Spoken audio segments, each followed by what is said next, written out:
আরে বাপরে, কতগুলো মানুষ বেরিয়ে গেল, যা বোধহয় সব খাবার খেয়ে নিল, আমি কি তাহলে কিছুই পাবো না?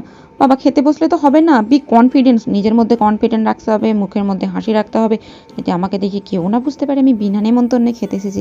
সবাইকে নেমন্তন্ন করলো, আমাকে করলো না। তা যাকগে, ওরা হয়তো ভুলে গেছে, তাই বলে কি আমি আমার নিজের কর্তব্য করতে ভুলে যাব? দুনিয়া সবাইকে নেমন্তন্ন করলো, শুধু আমাকেই করলো না। আমি যখন এসেছি তখন সব খেয়েই যাব। খেতে বসলে তো হবে না, চারপাশে মানুষের সঙ্গে একটু মিষ্টি মিষ্টি করে হেসে কথাও বলতে হবে, যাতে কেউ বুঝতে না পারে আমি বিনা নেমন্তন্নে খেতে এসেছি। যদি কেউ একটিবারের জন্য টের পেয়ে যায় আমি বিনা নেমন্তন্নে এখানে সাঁটাতে এসেছি, খাবার তো আমি খাবোই, তার সঙ্গে একটা কেলানিও ভুঁয়ে পড়বে না। যে কটা কেলানি ভুঁয়ে পড়বে সেই সব কটা তুলে আমার গায়ে বসিয়ে দেবে। সে যাকে যাকে যা, সেসব পরের কথা, এখন তো আমি খাই। খাওয়া দাওয়ার পরে কি হবে না হবে সে পরে ভাবা যাবে, এখন পেট ভর্তি করে খাবো, খাওয়া দাওয়ার পর হাতটি ধোবো আর টুকটুক করে হাঁটা লাগাবো, যাতে কেউ না বুঝতে পারে আমি এখানে বিনা নেমন্তন্নে খেতে এসেছি।